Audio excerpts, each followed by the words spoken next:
Dear students, welcome to EPG Pathshala.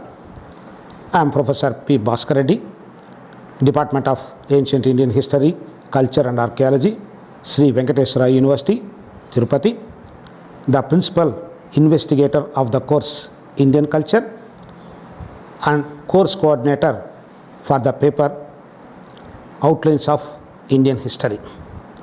In this module, we are going to learn about three dynasties that ruled over the northwestern India. They are Indo-Greeks, Sakas and Kushanas.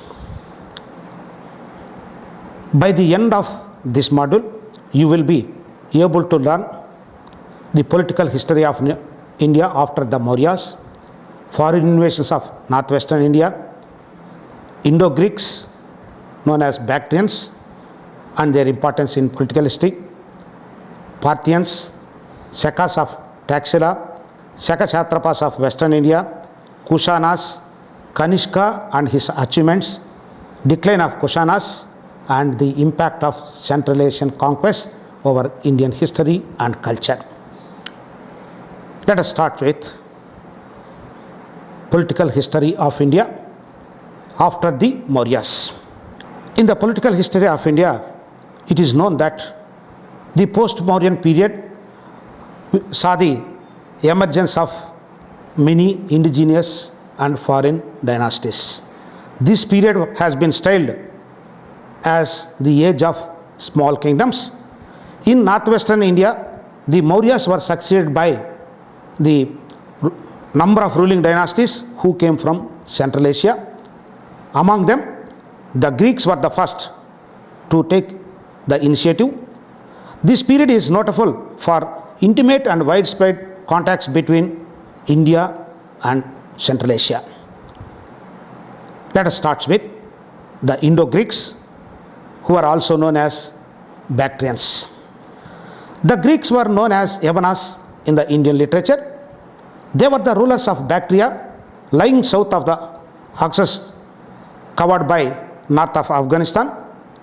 The Greeks of Bactria were originally known as satrapas, that is subordinate rulers of the Seleucid Empire of West Asia. Diodorus I revolted against the Seleucids and established an independent kingdom in about the middle of 3rd century BCE. By the early 2nd century BCE, they had moved into the area south of the Hindu Kush. In the middle of the 2nd century, they lost their hold over Bactria but continued to rule in northwestern India and subcontinent. The Bactrian Greeks who ruled over the northwest India are known as Indo-Greeks or Indo-Bactrians. Among the Indo-Greek rulers, Demetrius I was an important ruler, ruled in between 180 to 165 BCE. He was the son of Euthydemus I, and he was the person who was responsible after Alexander the Great to carry Greek arms into the interior of India. Demetrius crossed the Hindu Kush mountain with a large army and conquered the regions of Punjab and Sindh. His coins bear legends in Greek and Prakrit written in Greek and Kharosthi script. He made Sakala, Sialkot in Punjab as his capital. The names of many Indo-Greek rulers are known from their coins. Demetrius I, Demetrius II, Apollodotus, Patalion, and Agathocles were responsible for extending Bactrian rule to the south of the Hindu Kush into northwestern India. But the Greeks failed to establish united rule in India. Two Greek dynasties ruled over northwestern India on parallel lines. They are Euthydemus, that is family members of the Demetrius, and Eucrates. Have a look at the portraits of the Greek rulers: Demetrius II, Apollodotus, Patalion, Agathocles, Euthydemus. Among the Greek rulers, Menander was the important king who ruled in between 165 to 145 BCE. He was the most famous of the Indo-Greeks. He was known as Milinda in Indian tradition.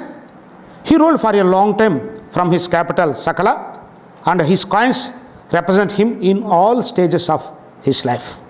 His kingdom at its peak covered an area extending from Kabul to Madura. He was converted to Buddhism by Nagasena, the Buddhistic saint.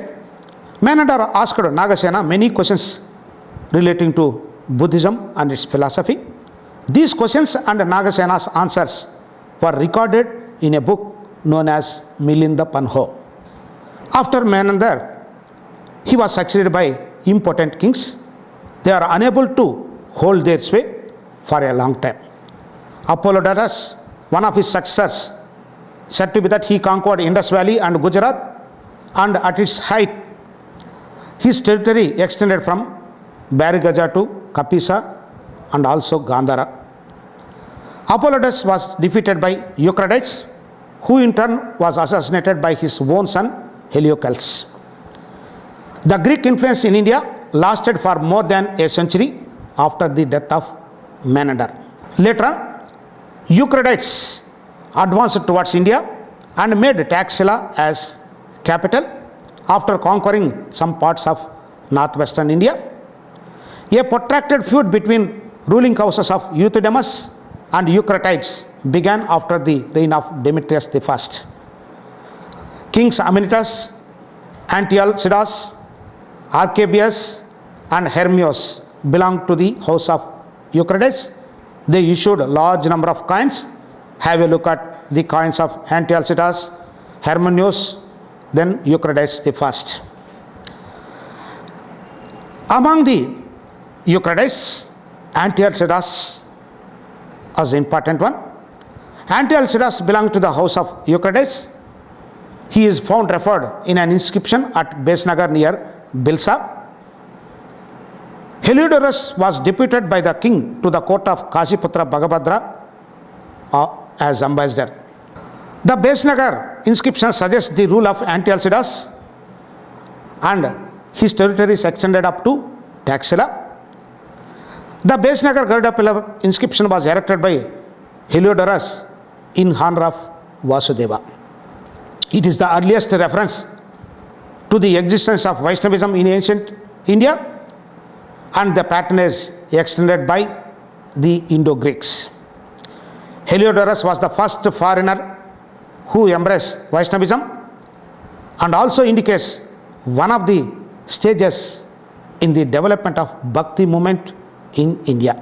After the rule of Eucratides, the Parthian defeat of the Hermannus saw the end of Greek rule in Bactria and south of the Hindu Kush. Since the decline of the Mauryan Empire, various Greek invaders crossed the Hindu Kush mountains and established their empires in northwest.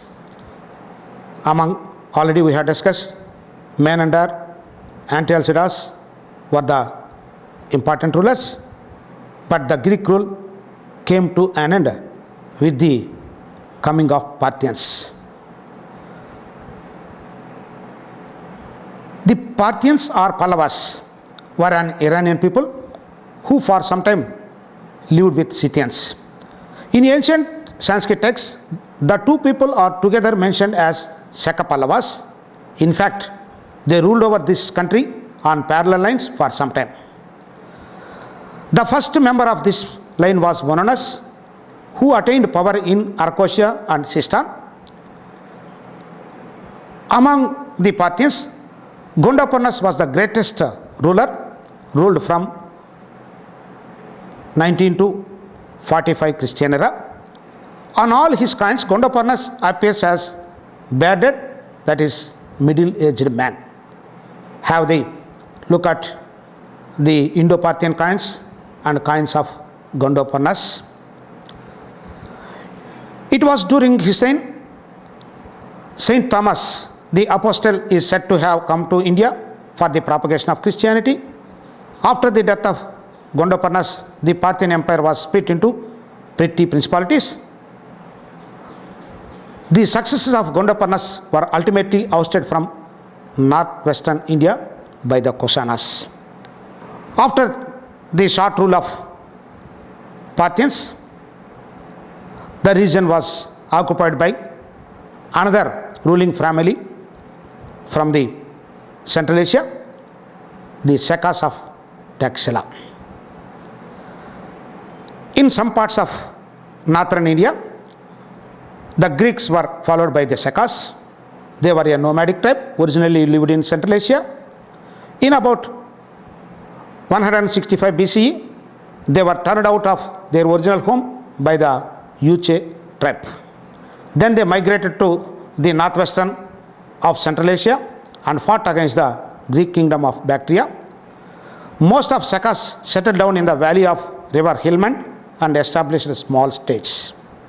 With the passage of time, more Sakas came from Central Asia and crossed the Hindu Kush, Suleiman ranges and settled in northern India. The Sakas then came to conflict with the Parthians, who had already settled in the Abu region. The earliest Saka ruler of India appears to have been Muse or Moga. He established Saka power in Gandhara, and his rule extended on both sides of the Indus, from Pushkalavati on the west to Taxila on the east. Muse issued a large number of coins, mostly in copper and few in silver. On the obverse of his coins appear many Greek deities like Shiva and Buddha. Numismatic evidence suggests that Muse was succeeded by Agis the First. Agis the First annexed the territory of the last of the Indo-Greek king, Hippostratos. Agis the First issued some coins jointly with another king named Agelages, and later he jointly issued coins with Agis II. Thus, they seems to been co-rulers at the time. Under the pressure from the Parthians and later from Kushanas, these Sakas got divided into 5 branches with their seats of power in different parts of India and Afghanistan. The rulers belonging to all these branches were known as Chatrapas or Mahachatrapas. Let us know about various Chatrapa families who exercised their rule in northwest and central India. Among the Saka families, the Saka Chatrapas of western India occupies an important place in Indian political history as well as cultural history. Particularly, the Chatrapa line of western India was represented by Mambaras, who is mentioned in the Periplus of Erythraean Sea. There were 2 important line of Chatrapa rulers. They are Chahratas and Kardamakas. The earliest known Chatrapa of Maharashtra was Bhumaka, belonged to Chahrata family. It is known that Bhumaka and his son Nahapana were responsible for the extension of Saka power in Deccan. They occupied western Deccan, northern parts of Maharashtra, Konkan, Malwa, Kathiawar, southern Rajasthan from 100 BCE itself. Bhumaka's successor and most illustrious king of the Chahrata family was Nahapana. Nahapana's coins have been found in Ajmer and Nasik. His coins and inscriptions dated in the Saka era, which started in 78 CE. His capital was Minnagara, located between Ujjain and Bhoj. The Saka Chatrapas during their period were involved in prolonged conflict with the Saka dynasty. It appears from the Nasik inscription and Jogaltambi hoard of coins that the power of Nahapana was crushed by the Shatavahana ruler Gautami Putra Shatakani, who annexed the southern provinces of the Chahrata dominions. After the death of Nahapana, the Chahratas were succeeded by another family, Kardamakas. Another line of Saka Chatrapas known as Kardamakas, Chastana was founder of this dynasty. The Andau inscription of 130 CE shows that Shastana had been ruling co-jointly with his grandson Rudradaman. Both of these rulers were responsible in winning back some of the territories conquered by Gautamiputra Shatakarni earlier. The most famous Shaka ruler was Rudradaman, ruled in between 130 to 150 Christian era. He had the title of Mahachatrapa. He twice defeated a Satavahana king named Shatakarni, but spared his life because of his family relations. He humbled the warlike Audhyas and inhabited southern Punjab. Rudradaman was the great ruler of this Shaka family. He had his capital at Ujjain. He was not only a conqueror but also a patron of learning and a lover of Sanskrit. He is famous in history because of the repairs he undertook the restoration of Sudarshana Lake in Kathiawar. Rudradaman was succeeded by number of rulers, among them Damagli Sada I, Rudrasimha I, Jivadaman, Rudrasena I, Sangadaman and Damasena are important. The last known ruler was Rudrasimha III, who ruled up to 388 BCE. He has been mentioned in Bana's Harsacharita as having been killed by the Gupta emperor Chandragupta II. Thus, the Shakas lost their hold in Western India, and later their provinces was occupied by the Guptas. Thus, the Shaka rule came to an end with that invasion. So far, we discussed about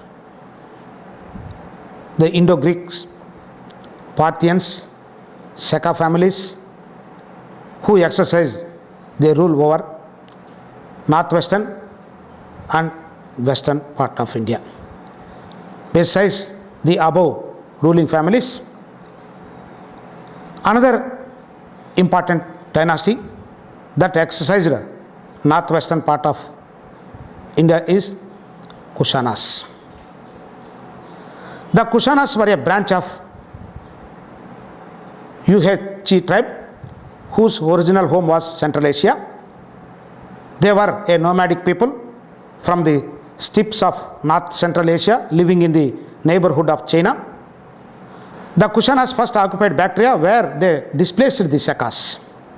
Gradually, they moved to the Kabul Valley and seized the Gandhara by crossing the Hindu Kush, replacing the Greeks and Parthians.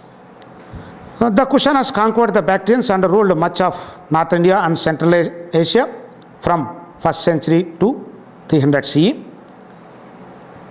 The founder of the Kushana dynasty was Kazula Kaitpeses or Katpeses I. He ruled in between 15 to 64 CE. He became the master of the Gandhara and Kabul regions.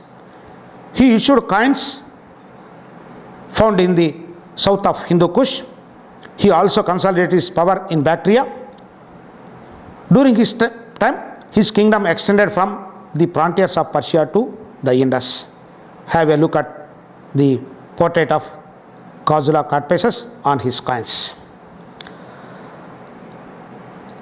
He was succeeded by Katpeses II, also known as Bhima Katpeses. He conquered the whole of northwestern India as far as Madura. He issued gold coins with high sounding title, the Lord of the whole world. He became a convert to the Shaivism and proclaimed himself as Maheshwara on his coins. The abundance of gold and copper coins issued by Katpeses II indicated the prosperity of the Kushana Empire during his reign. He maintained close links with China and Rome. During his time, brisk trade in silk, spices, gems and other articles was carried on between India and China and the Roman Empire. During his time, the influence of the Parthians came to an end. Among the important rulers of Kushana dynasty. Kanishka is the most popular king who contributed a lot for the political and cultural history of India.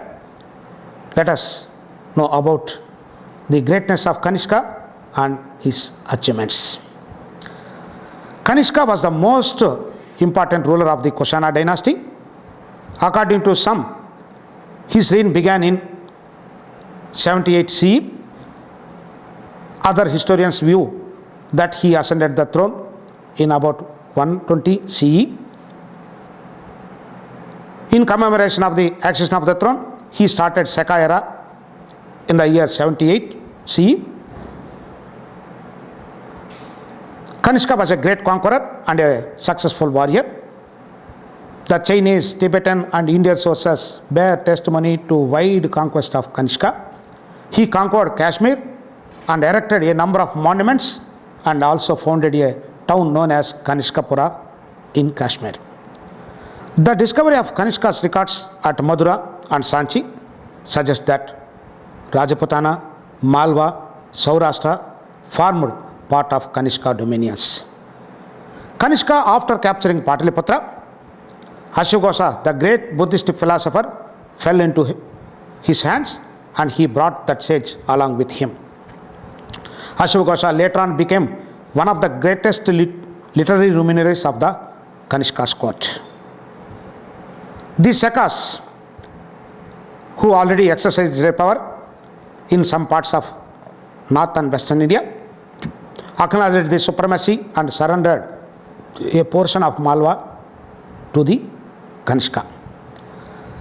Kanishka fought against the Chinese and conquered the territories of Khotan, Yarkand and Kashgar. In the later part of his reign, Kanishka suffered some reverses in the north and the northeast because of the victories of Pancho, a famous general of Chinese Emperor Hoti. At the height of power, the empire of Kanishka was a vast one, extending from Gandhara in the west to Benares in the east and from Kashmir in the north to Malwa in the south. His capital was Purushapura, that is modern Peshawar. Madura was another important city, also acted as another capital. Have a look at the extension of the Kushana Empire and surrounding political powers during Kushana rule. Kanishka, not only a conqueror but also a great patron of Buddhism. Kanishka's name and fame is more due to his association with Buddhistic faith. He was a great patron of Buddhism and responsible for the construction of Buddhist chaityas, stupas and viharas in different parts of India. He patronized Buddhist scholars like Vasumitra, Ashwaghosa and Nagarjuna. For the propagation of Buddhism, he sent missionaries to China, Japan, Tibet and Central Asia. During his time, he convened the 4th Buddhistic Council at Kundanavana in Kashmir, held under the presidency of Vasumitra and Ashwaghosa as vice president. In the deliberations of the council prepared an authoritative commentary on the Buddhistic literature Tripitakas. Mahayana doctrine was given in final shape. Thus, Kanishka contributed a lot for the progress of Buddhism and its spread not only in India and also in the countries of the world. He also contributed for the promotion of literary activity. Voluminous Sanskrit literature of high standard was produced during his time. Ashwaghosa was the greatest literary figure and wrote Buddha Charita. Nagarjuna was the other great scholar and philosopher and also a scientist. He enunciated the theory of relativity in his great work Madhyamaka Sutra. Vasumitra was the other literary giant flourished in his court who wrote Mahavibhasa Shastra. Charaka, The author of Charaka Samhita was the authority on medicinal science. Kanishka occupies an important place in Indian history, not only as a conqueror, but also a great contributor for the progress of Buddhism and promoted Sanskrit literature. With the patronage extended by Kanishka, the Sanskrit literature received its height in the beginnings of the Christian era. After Kanishka, his successors were not that much of competitors, hence the Kushana dynasty started to decline. Kanishka's immediate successor was Vasishka. He was the founder of the town Juskapura. Vasishka was succeeded by Huvishka. After Kanishka, he was the another patron of Buddhism. The last important ruler was Vasudeva. He was a worshipper of Shiva, as is evident from the figure of Shiva and bull on his coins. The history of the Kushanas after Vasudeva is shrouded in obscurity in the absence of any literary and archaeological evidence. One of the causes for the downfall of the Kushanas was the rise of independent republics like Audayas, Kunindas, Malwas and the Guptas. Thus, the Kushana dynasty came to an end with the rise of Guptas in the beginnings of 4th century Christian era. So far, we discussed about the various foreign dynasties who rose to importance and occupied northwestern India and also western India. The Greeks, Parthians, Sakas and Kushanas. They occupied an important place in the history of India after the Mauryas and before the Guptas. Now, we can turn our attention to know about what was the impact of these foreign rulers in Indian history and culture, what they contributed for the political issues of India, and how they promoted the Indian culture. Coming of the foreigners established intimate contacts between Central Asia and India. The turn of the millennium had been a period of Central Asian intervention in the history of northern India that took the form of conquest, migrations and commerce. The second Greek conquest of India of Demetrius, Eucratides and Menander penetrated deep into the Indian territory with the obvious purpose of setting up an empire. India and China were brought closer through the interlinking oases and through Kushana territory bordering of the both.